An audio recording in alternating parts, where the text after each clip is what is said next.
presented by Nibha Music Jammu.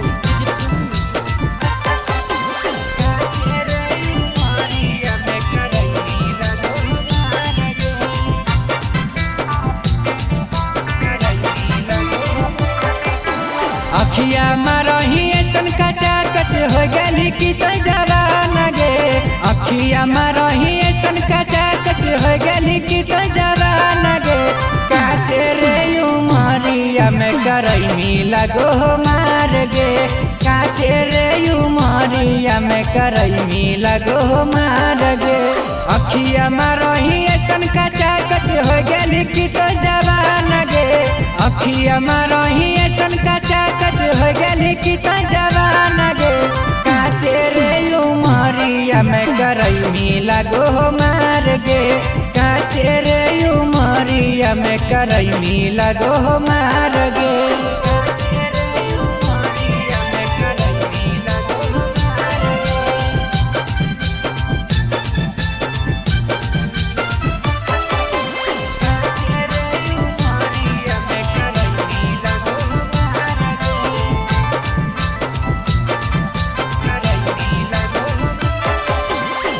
चलो ही त डर बड़ी लागो हो गे छौड़ी।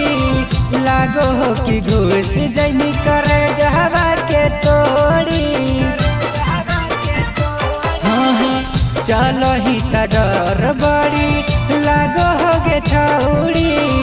लागो हो कि घुस जैनी करे जहवा के तोड़ी। बतिया बोलो ही ऐसन फटाफट न लागो ही तो न दान गे। बतिया बोलो ही ऐसन फटाफट न लागो ही तो न दान गे। काचे रे उमरिया में करैमी लगो मार गे। काचे रे उमरिया में करैमी लगो मार गे।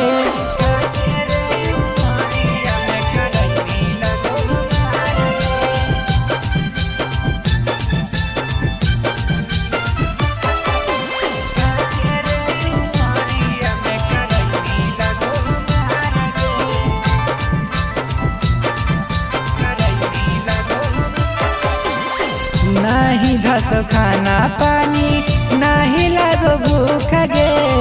तोरे चक्कर में छौड़ी गलियो हम सूख गे। हाँ नाही धस खाना पानी नाही लगो भूख गे। तोरे चक्कर में छौड़ी गलियो हम सूख गे।